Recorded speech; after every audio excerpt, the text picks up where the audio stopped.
Hello, good evening, Radhe Radhe. कैसे हो मेरे प्यारे साथियों।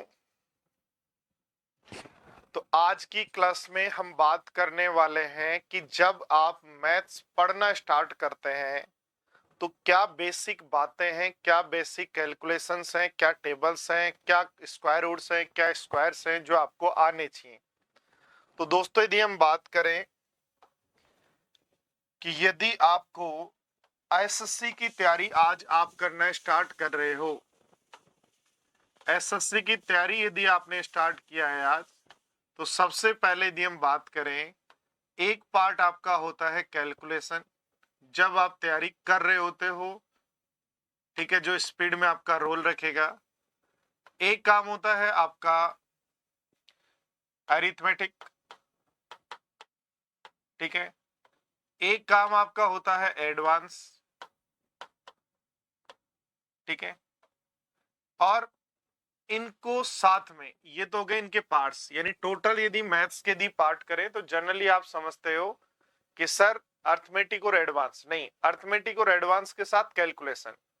कैलकुलेशन के अंदर आपका number system, square root, cube root, simplification, ये सब नंबर सिस्टम और स्क्वायर, क्यूब, गुणा, स्क्वायर, टेबल, भाग देना, गुणा करना, ये सब कैलकुलेशन का पार्ट है।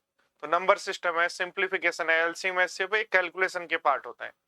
अर्थमेटिक में percentage, CSI, profit and loss, आपके ये चैप्टर्स आते हैं। रेशियो, एवरेज, एलिगेशन, डीआई, ठीक है। एडवांस में आप बात करोगे तो ज्योमेट्री, ठीक है, ज्योमेट्री हो गया, मेंसुरेशन हो गया, ट्रिग्नोमेट्री हो गया, एल्जेब्रा हो गया, परमुटेशन, कॉम्बिनेशन, प्रोबेबिलिटी हो गया, स्टैटिक्स हो गया, ये आपके एडवांस के चैप्टर्स हैं। तो मैथ्स को हम तीन पार्ट में डिवाइड करते हैं, और तीन पार्ट में डिवाइड करने के बाद जब आप बात करते हो तो आपके सिलेक्शन में रोल होता है कि आपने जो भी पढ़ा है उसका रिवीजन कितनी बार चल रहा है और आप मॉक टेस्ट दे रहे हो या नहीं दे रहे। तो ये सिलेक्शन की कंप्लीट प्रोसेस है। हम जो आज क्लास स्टार्ट कर रहे हैं आप लोगों के लिए, वो आपके लिए है कैलकुलेशन। वो आपके लिए कहां से स्टार्ट हो रहा है? कैलकुलेशन से। और कैलकुलेशन में हम यदि बात करें क्या क्या हमें पता होना चाहिए, तो कैलकुलेशन में दोस्तों आपको टेबल्स आनी चाहिए। टेबल्स कहां तक आनी चाहिए? तो 1 से 100 तक की जो टेबल्स हैं वो आपको वर्बली, मतलब याद नहीं हो बट आनी चाहिए। याद होना और आने में दोनों में डिफरेंस होता है। स्क्वायर की बात करें तो स्क्वायर आपको 999 तक के स्क्वायर जो है वो आने चाहिए, अप टू 999 तक के स्क्वायर। क्यूब की यदि बात करें तो क्यूब आपको 2 डिजिट तक के क्यूब, यानी 30 तक के क्यूब आपको आने चाहिए, अप टू 30 तक, ठीक है। 30 तक के क्यूब आपको आने चाहिए।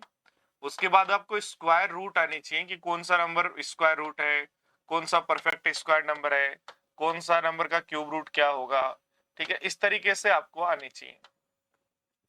उसके अलावा आपको मल्टीप्लीकेशन या करना आना चाहिए। मल्टीप्लीकेशन की जो ट्रिक्स हैं वो आपको आनी चाहिए।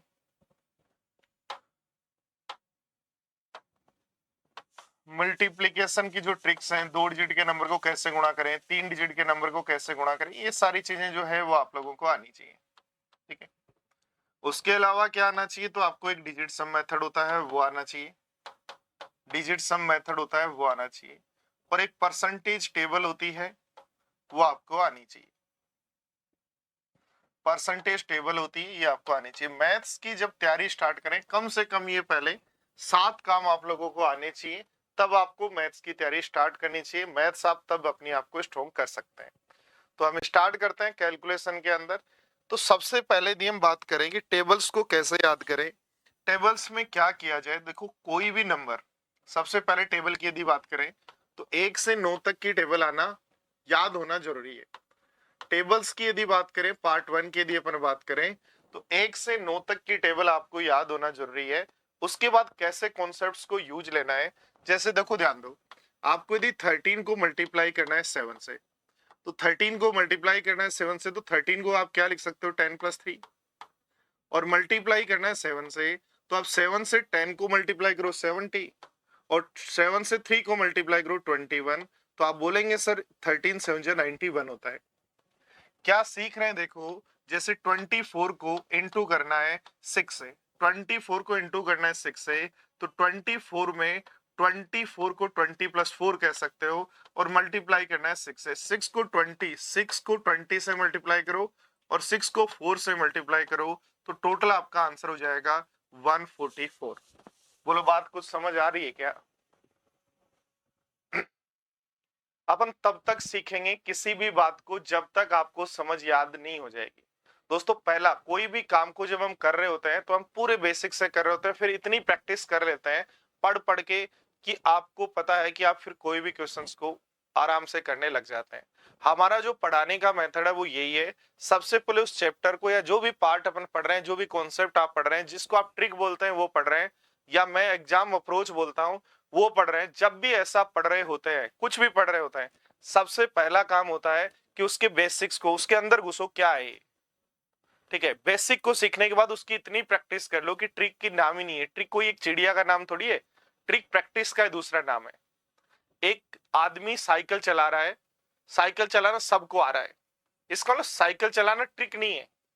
पर साइकिल को पीछे वाले पहिए पे और एक रस्सी के ऊपर चला के ले जाना, वापस लाना, डांस करवाना, उस पे एक साइकिल के पहिए पे ऊपर खड़े होके ऊपर डांस करना, एक पहिए पे चलाना, ये जो है ना ये ट्रिक है। ये अब ये ट्रिक क्या है? ट्रिक है प्रैक्टिस।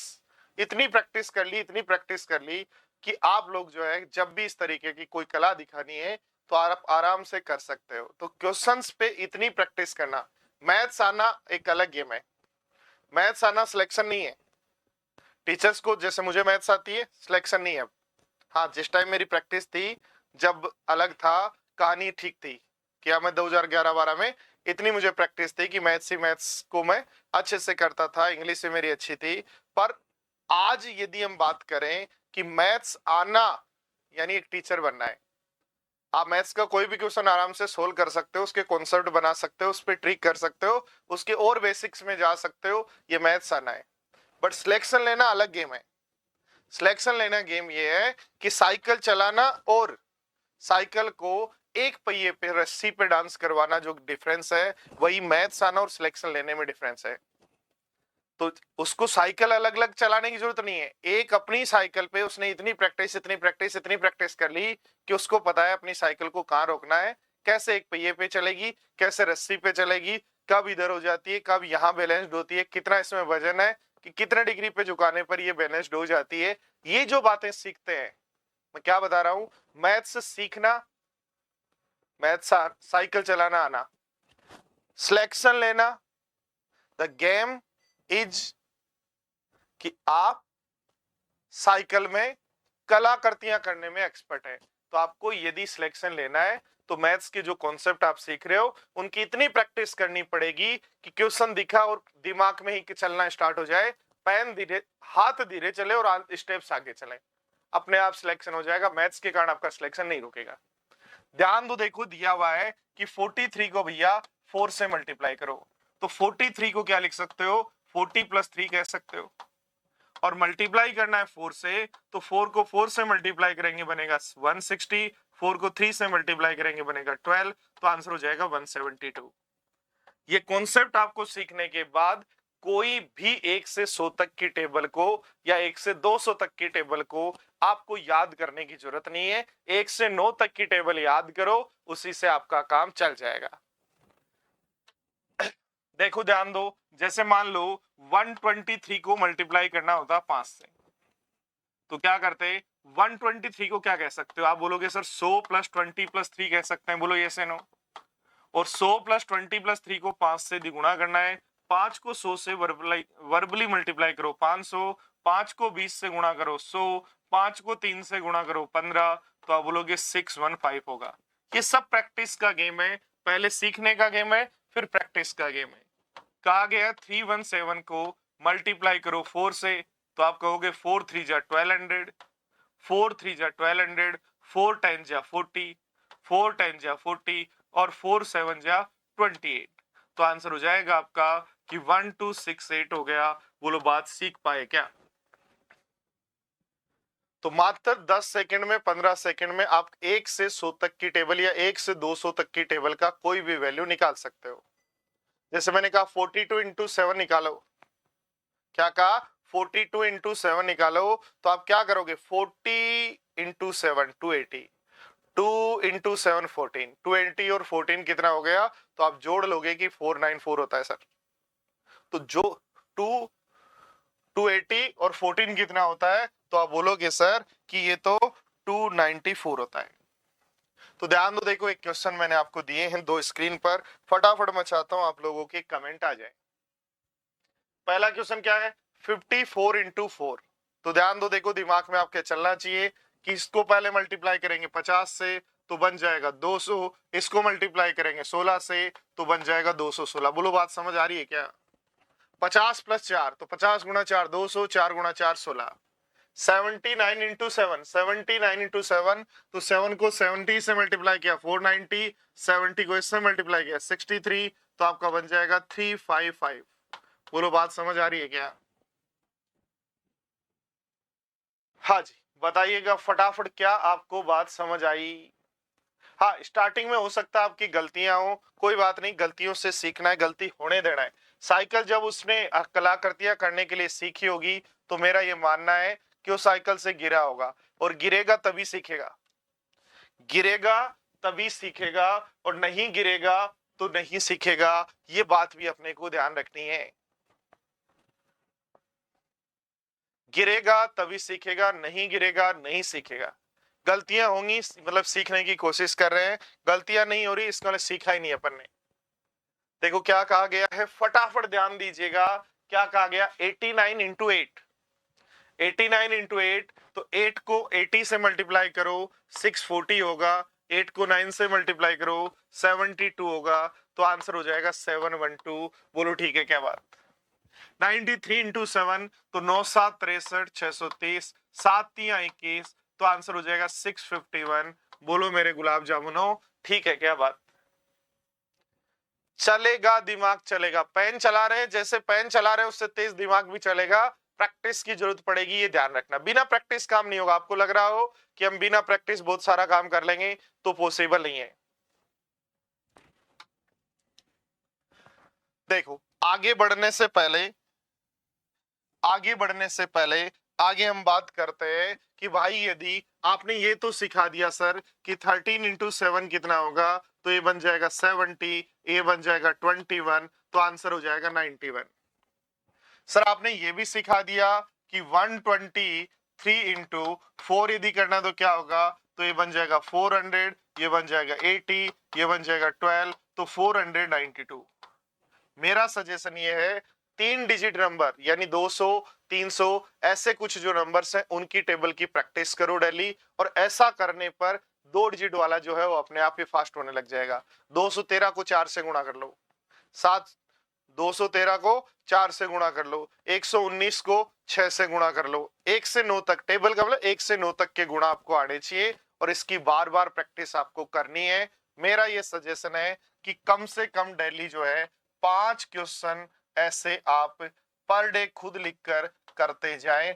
डॉक्टर की पर्ची जो होती है वैसे ही मैं लिख के दे रहा हूं कि 5 क्वेश्चन, 5 दवाई, एक दवाई सुबह एक शाम को, ऐसे लिखता है डॉक्टर, तो वैसे ही मैं आपको लिख के दे रहा हूं कि 5 क्वेश्चन, कोई भी 5 क्वेश्चन लिखो। 119 इंटू 5 क्या होगा, 213 इंटू 7 क्या होगा, 314 इंटू 6 क्या होगा, 417 इंटू 3 क्या होगा। ऐसे मन मर्जी से लिखते जाओ, और थोड़ी थोड़ी थोड़ी थोड़ी वर्बली प्रैक्टिस करो, गलती होने दो, अपने आप सही होने लग जाएंगे। ये है गुणा का एक कॉन्सेप्ट, 1 से 100 तक की टेबल का कॉन्सेप्ट। बढ़ते हैं मेरे प्यारे साथियों आगे की तरफ, कि कोई भी दो लगातार नंबर हो, कोई भी दो लगातार नंबर हो उनका गुणा कैसे करें। कोई भी दो लगातार नंबर हो उनका गुणा कैसे करें। आज जो है गुणा की ट्रिक्स पढ़ रहे हैं कुछ, ठीक है। तो दो लगातार नंबर का गुणा कैसे करें। पहले अपन ने क्या गुण सीखा, 1 से 100 तक की टेबल्स, 1 से 100 तक नहीं, 1 से 500 तक भी कर सकते हो। अब बात आती है कि दो लगातार संख्याओं का गुणा कैसे करें। तो ध्यान दो बोर्ड पर, जैसे मान लो मैं कहता हूं 30, मैं आपको कहता हूं भाई 13 को 14 से इंटू करो, तो आप क्या कहोगे कि सर 13 को तो 13 लिख लो, और 14 को 13 प्लस 1 कह सकते हो क्या। तो आपका बन जाएगा 13 का स्क्वायर 169, और प्लस 13, तो 13 का स्क्वायर 169 प्लस 13, तो 182 आंसर। यानी मेरे प्यारे साथियों क्या मैं ऐसा कह सकता हूं कि इसको यदि मैं यहाँ मल्टीप्लाई कर रहा हूं तो ये 13 का स्क्वायर प्लस 13 बन जाएगा, यानी छोटे नंबर का स्क्वायर प्लस छोटा नंबर हो जाएगा, और ऐसा है तो आंसर 182 हो जाएगा। यानी कोई भी नंबर को जस्ट बाद वाले नंबर से गुणा करना है तो वो हो जाता है n स्क्वायर प्लस n। ये आपका एक कॉन्सेप्ट हो गया है कि जैसे मान लो कोई कहे 22 को 23 से गुणा करो, तो याद रखेंगे 22 का स्क्वायर 484 प्लस 22 और छोटे नंबर का स्क्वायर प्लस छोटा नंबर, बोलो 506। ठीक है। कोई कहे कि 45 को 46 से गुणा करो जी, तो 45 को 46 से गुणा करना है तो याद रखो छोटे नंबर का स्क्वायर प्लस छोटा नंबर, तो 45 का स्क्वायर होता है 20 25 और उसमें 45 ऐड कर दे तो आपका आंसर हो जाएगा 2070। बोलो बात ओके है क्या? डन है क्या? बताओ बात समझ आ रही है क्या? जैसे मेरे प्यारे साथियों आपको कहता है कोई कि भाई कि 12 को 13 से मल्टीप्लाई करो, तो आप बोलोगे छोटा नंबर 12 है उसका स्क्वायर प्लस 12, छोटे नंबर का स्क्वायर प्लस 12 और छोटे नंबर का स्क्वायर प्लस छोटा नंबर, तो यदि आंसर करें तो 156 होगा।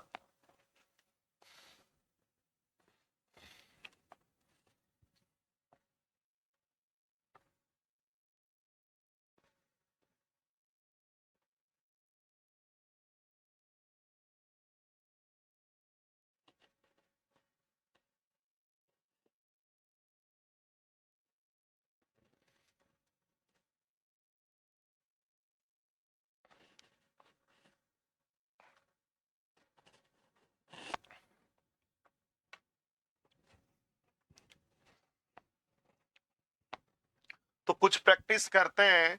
दिया है 13 इंटू 14, तो 13 का स्क्वायर प्लस 13, तो आंसर बन जाएगा 182। 21 इंटू 22, तो बोलेंगे 21 का स्क्वायर 441 प्लस 21, तो बन जाएगा 462। 105 इंटू 106, तो बोलेंगे 105 का स्क्वायर 110 25 प्लस छोटा नंबर 105, तो आंसर बन जाएगा 11130। यानी किसी भी नंबर को जस्ट बाद वाले नंबर से गुणा करना है तो छोटे नंबर का स्क्वायर प्लस छोटा नंबर, छोटे नंबर का स्क्वायर प्लस छोटा नंबर। ठीक है, लाएंगे निखिल, जल्दी लाएंगे, बीच में कुछ शादियों में बिजी था। ठीक है, 12 इंटू 14।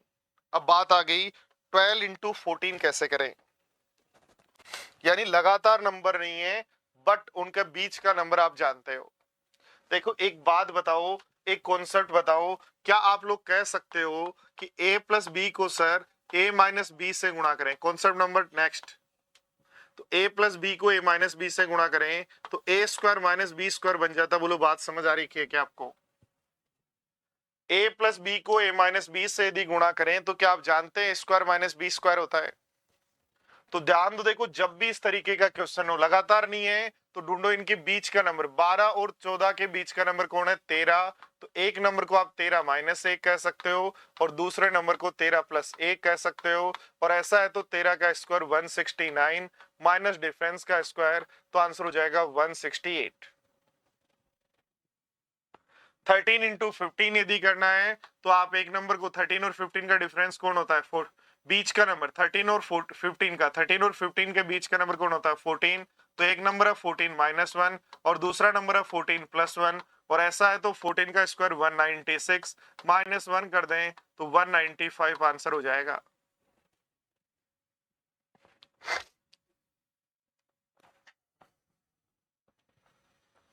तो 9006 इंटू 9007 यदि पूछता है, तो 9006 इंटू 9007 यदि पूछता है तो हम बोलेंगे दोनों जो नंबर है लगातार नंबर है, तो बोलेंगे छोटे नंबर का स्क्वायर 9006 का स्क्वायर प्लस 9006 का स्क्वायर प्लस 9006। क्या आप इस बात को समझ पा रहे हो क्या? ये ध्यान रखना होगा कि लगातार नंबर की बात हो रही है या डिफरेंस बीच में क्या है उसकी बात हो रही है, ये आपको समझना होगा।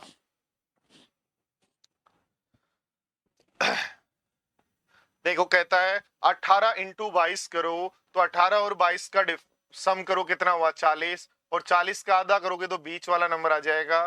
बीच वाला नंबर आ गया 20 माइनस 2 और 20 प्लस 2। बीच वाला नंबर कैसे निकालते हैं? तो दोनों नंबर का सम डिवाइड बाई 2। दोनों नंबर का सम डिवाइड बाई 2, या दूसरा तरीका है डिफरेंस कितना है 4, डिफरेंस कितना है 4 उसका आधा कर लो, डिफरेंस कितना है 4 उसका आधा कर लो, तो ये 20 माइनस 2, ये 20 प्लस 2 हो जाएगा, 20 का स्क्वायर होता है 400 और माइनस करना है 4, तो आंसर हो जाएगा 396। दिमाग में थोड़ी थोड़ी बात बैठ रही है क्या? डन है? आगे बढ़ते जाएं, थम्स अप लगाते जाएं, कमेंट करते जाएं। 108 गुणा 112 यदि करना है तो ध्यान दो दोनों में डिफरेंस कितना है 4, 4 का आधा 2, 2 एक को दे दें तो आंसर बनेगा 110 माइनस 2 और दूसरा बनेगा 110 प्लस 2, और 110 का स्क्वायर होता है 101200 और 2 का स्क्वायर होता है 04, तो आंसर हो जाएगा 12096। बोलो ठीक है क्या बात? 108 इंटू 112 क्या होगा? 108 इंटू 112 होगा 110 माइनस 2 और 110 प्लस 2, 2 कहां से आया? 2 कहां से आया? तो याद रखो जो भी डिफरेंस है उसका आधा, डिफरेंस का आधा, डिफरेंस कितना 4 उसका आधा 2, तो एक नंबर 2 जोड़ के वापस 2 घटा लो, एक नंबर में 2 घटा के वापस जोड़ लो, तो 38 और 32 में डिफरेंस कितने का है? 3 का, 6 का। 38 और 32 में डिफरेंस कितने का है? 6 का, तो डिफरेंस का आधा कितना हुआ? 3, तो एक नंबर को आप क्या कह सकते हो? 35 प्लस 3, और दूसरे नंबर को आप क्या कह सकते हो? 35 माइनस 3। यानी एक नंबर में 3 जो घटाना है वापस जोड़ना है, एक नंबर में 3 जोड़ना है, 3 वापस घटाना है। और ऐसा यदि है तो a plus B A minus B जो है बन जाएगा A square minus B square, और A square minus B square ये 35 का स्क्वायर 12 25, 4 तिया 12 25 और माइनस 9, तो आंसर हो जाएगा 12 16। 38 इंटू 32 की यदि बात करें तो 35 प्लस 3 तो हो गया एक नंबर, दूसरा 35 माइनस 3 हो गया, और a plus B A minus B क्या होता है? A square minus B square, तो 1225 माइनस 9 और 1225 माइनस 9 1216। मेरे से पहले आंसर देने की कोशिश करें, ओनली यस नो कमेंट करने से बात नहीं चलेगी। देखो दिया है 42 इंटू 46 क्या होगा? तो मुझे एक बात बताओ, दोनों में डिफरेंस कितना है? 4 का, तो 4 का 2 एक को 2, तो बनेगा 44 माइनस 2 और दूसरा बनेगा 44 प्लस 2, और 44 का स्क्वायर कितना है? तो 25 से 6 कम है, तो 50 से 6 कम है, तो 25 से 6 कम होगा 19, और 6 का स्क्वायर 36, ए स्क्वायर माइनस बी स्क्वायर तो माइनस 4, तो आंसर बन जाएगा 1932। 23 गुणा 24 याद हो गया होगा आपको कि छोटा नंबर का स्क्वायर प्लस छोटा नंबर, लगातार नंबर होने पर क्या करना है? डिफरेंस एक होने पर क्या करना है? छोटे नंबर का स्क्वायर प्लस छोटा नंबर, तो 23 का स्क्वायर 529 प्लस 23 तो 552 जो है वो आपका आंसर। 23 का स्क्वायर 529 प्लस 23 तो 552 आंसर। बोलो ठीक है क्या बात? 23 इंटू 25 करना है तो फिर आप बोलेंगे सर ये तो +1 -1 वाला केस हो गया, तो ध्यान दो एक नंबर हो जाएगा 24 माइनस 1, दूसरा नंबर हो जाएगा 24 प्लस 1, 24 का स्क्वायर 576 माइनस 1, तो आंसर बन जाएगा 575। बोलो ठीक है क्या बात?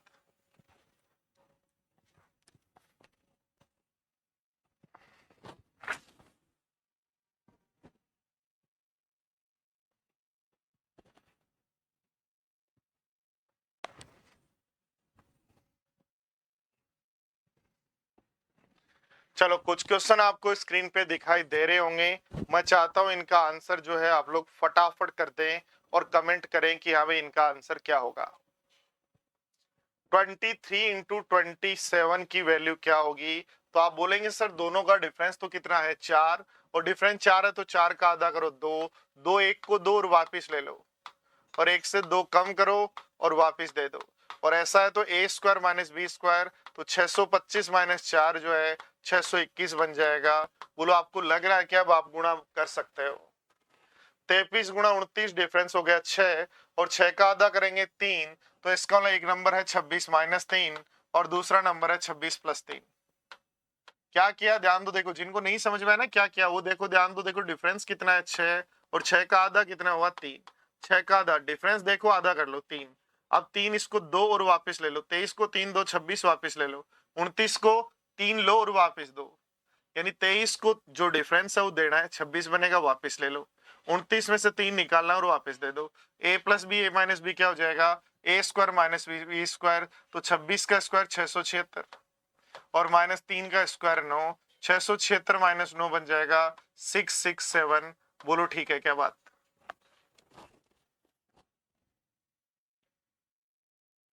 तो मेरे से पहले जब आप लोगों के आंसर आने लग जाएंगे, इसको आपने सीख लिया, चीजें प्रैक्टिस कर रहे हो, तो सब लोग जो है कमेंट करने की कोशिश करते जाओ कि 23 इंटू 31 कितना होगा। तो 23 और 31 में डिफरेंस है मेरे प्यारे साथियों 8 का, और 8 का आधा इसको दे दे तो 27 माइनस 4 होगा एक नंबर, और दूसरा नंबर होगा 27 प्लस 4। तो 27 स्क्वायर 729 और 4 का स्क्वायर 16 घटा दे तो 713 जो है 713 जो है वो आपका आंसर हो जाएगा।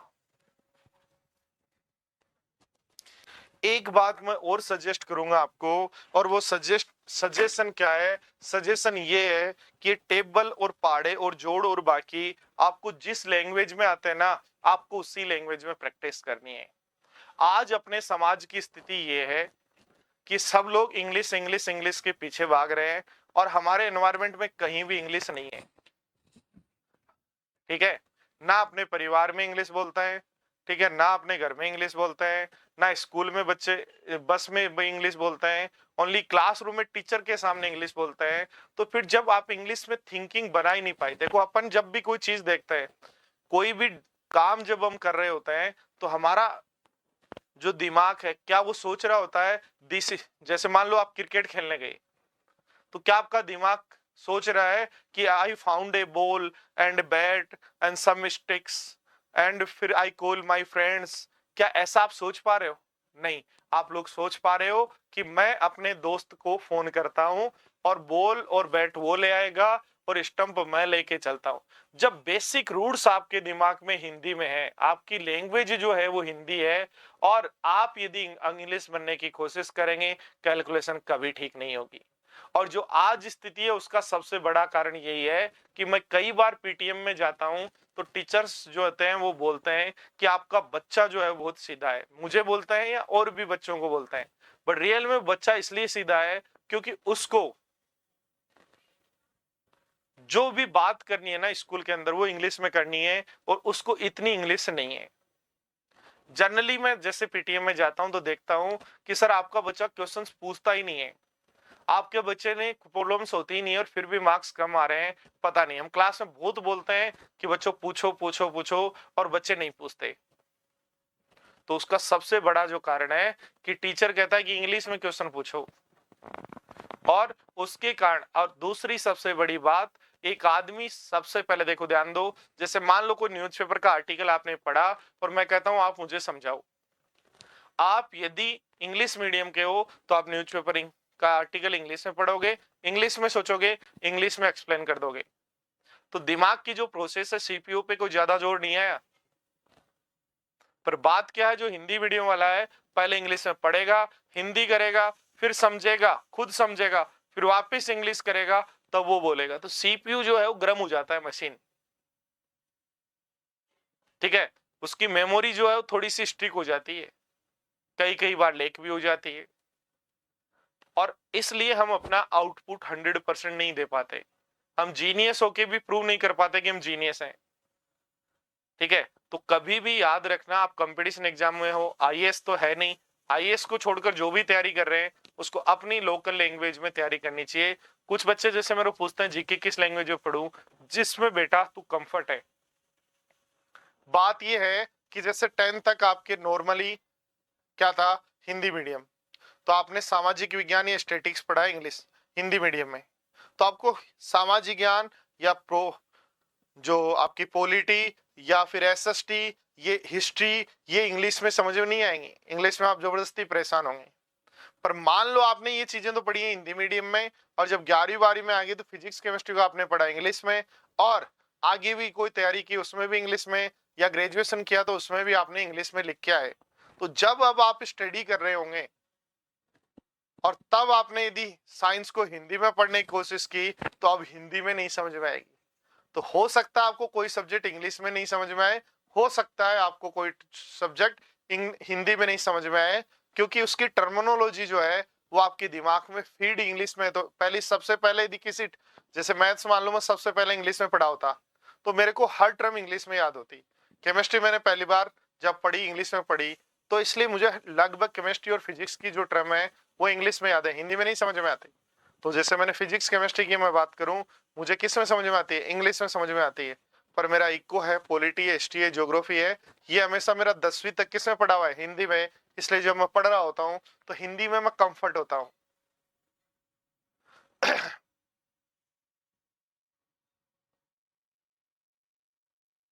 ठीक है क्या बात?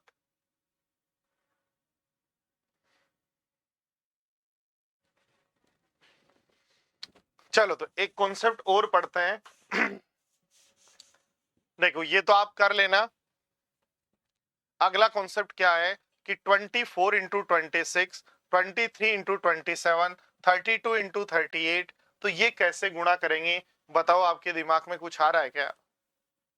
तो आपके दिमाग में सीधा सीधा ही आ जाएगा कि सर ये तो 24 गुणा 26 हुआ, और 24 गुणा 26 का मतलब हो गया कि सर यहाँ ये 25 माइनस 1 है और ये 25 प्लस 1 है। बोलो यस या नो?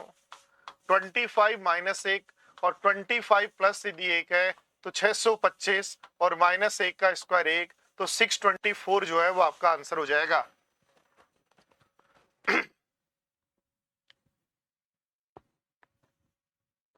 बोलो ठीक है क्या? क्लास सही चल रही है? एक बार कमेंट कर दें।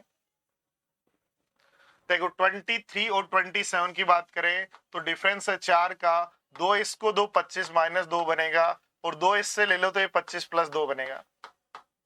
तो इसलिए 25 का स्क्वायर 625, और 2 का स्क्वायर 4 माइनस करेंगे तो आंसर 621 होगा।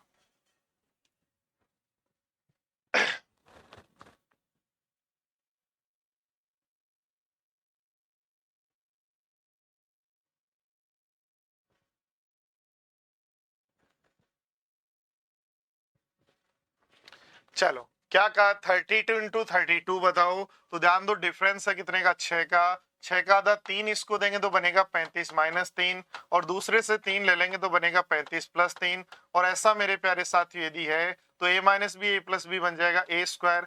35 का स्क्वायर 1225, और 3 का स्क्वायर 9 माइनस कर दें तो 1216 आंसर हो जाएगा। बोलो बात बैठी क्या दिमाग में? सब प्रैक्टिस का गेम है, प्रैक्टिस ही कॉन्फिडेंस का गेम है, और कॉन्फिडेंस ही एग्जाम निकालने का गेम है।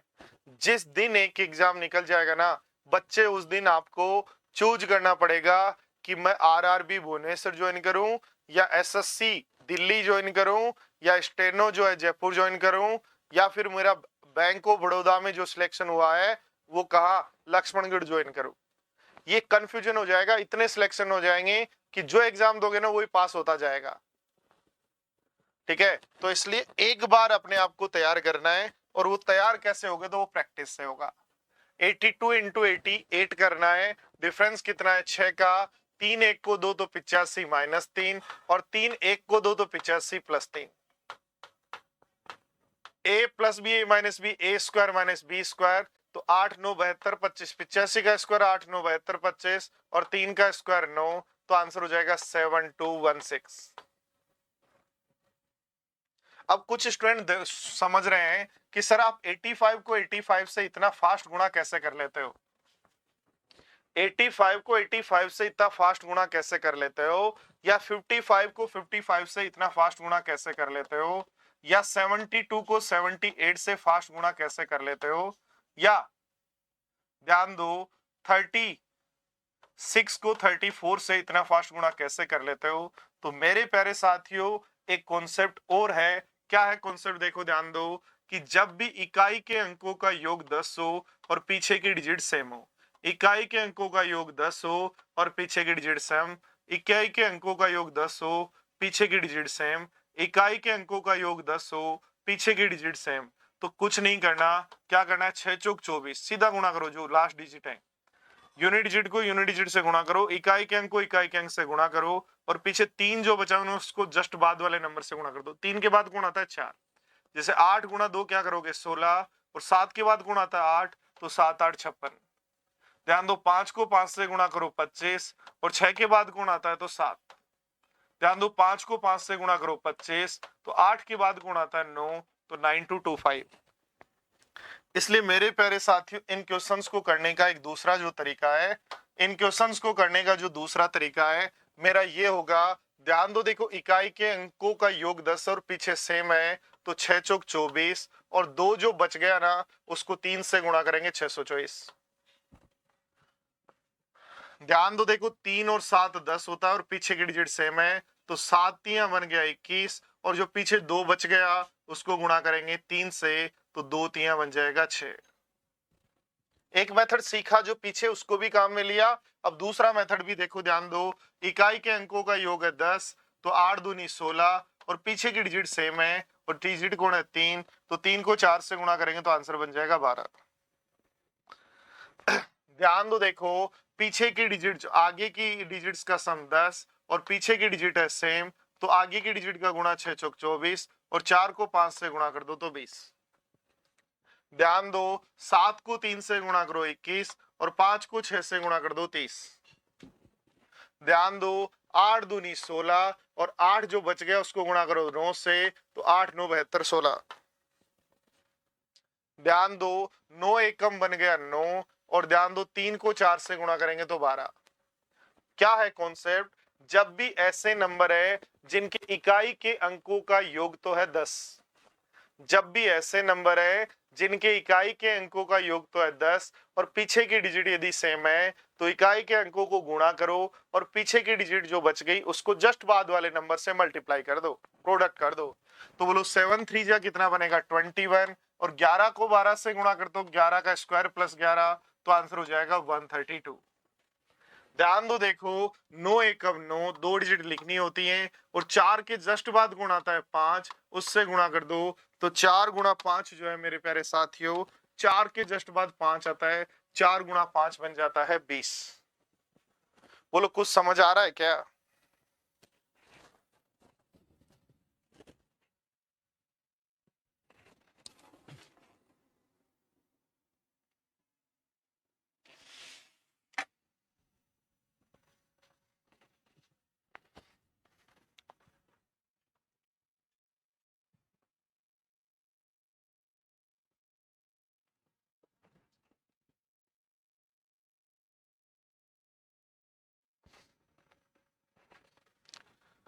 ध्यान दो, देखो 7 को 3 से गुणा करो 21, और 5 जो बच गया उसको 6 से गुणा कर देंगे 23।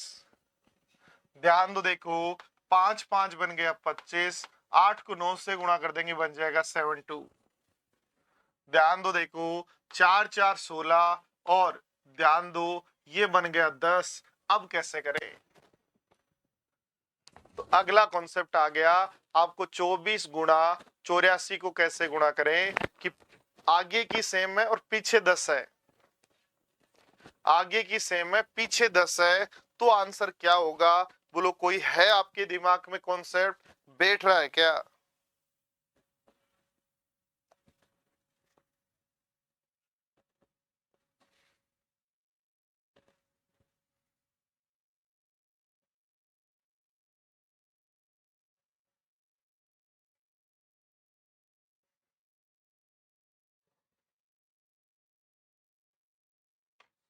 तो क्या कॉन्सेप्ट बना?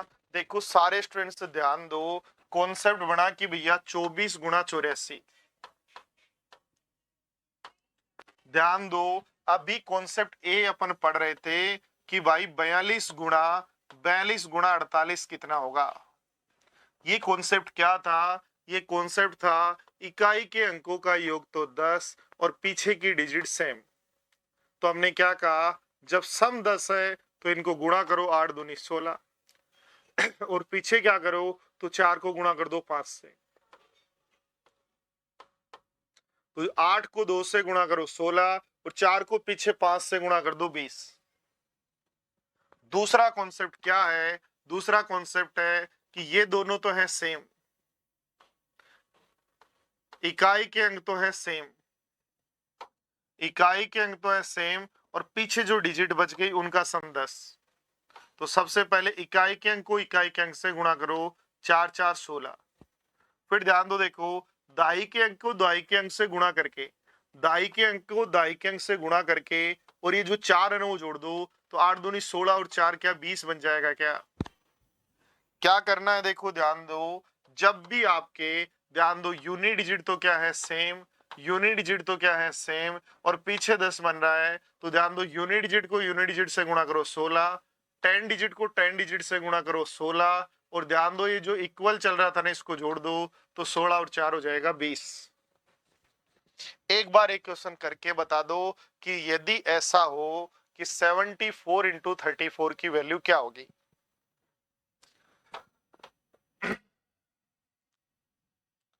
फटाफट करके बताओ। मैं चाहता हूं कि आप लोग इनके आंसर दें, फटाफट कमेंट करें कि सर ये आंसर है, आप क्या पूछ रहे हो, ये तो हमें आ गया है, आप तो आगे बढ़ो ट्रिक सिखा के।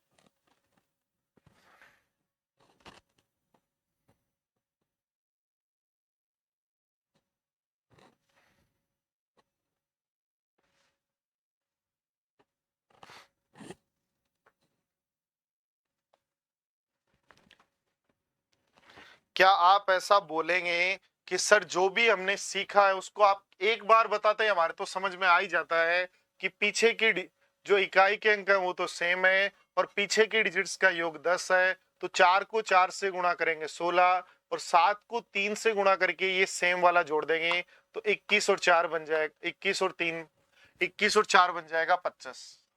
ध्यान दो, 6 को 6 से गुणा करेंगे, आप बोलेंगे 36 कर दो सर, 8 दूनी 16 में जो सेम है वो जोड़ दो, 8 गुणा 2 यानी जो बची हुई डिजिट है उनको गुणा करो, और जो सेम वाली डिजिट है वो जोड़ दो, तो 16 और 6 बन जाएगा 22, 8 दूनी 16 और 6 बन जाएगा 22, 36। ध्यान दो, देखो, 9 को 9 से गुणा करो 81, 9 को 9 से गुणा करो 81, और 6 चौक 24 में 9 जोड़ें, तो 24 में 9 जोड़ें तो बन जाएगा 33।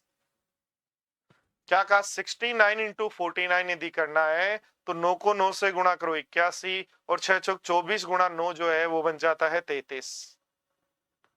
देखो ध्यान दो, 8 को 8 से गुणा करो 64, 8 को 8 से गुणा करो 64, और 8 जो बचे उनका गुणा करो, तो 6 चौक 24, और उसमें जो है सेम चल रहा है वो जोड़ दो, तो 24 और 8 बन जाएगा 32। बोलो बात समझ आ रही है। 8 8 64, 6 चौक 24, 8 बन जाता है 32।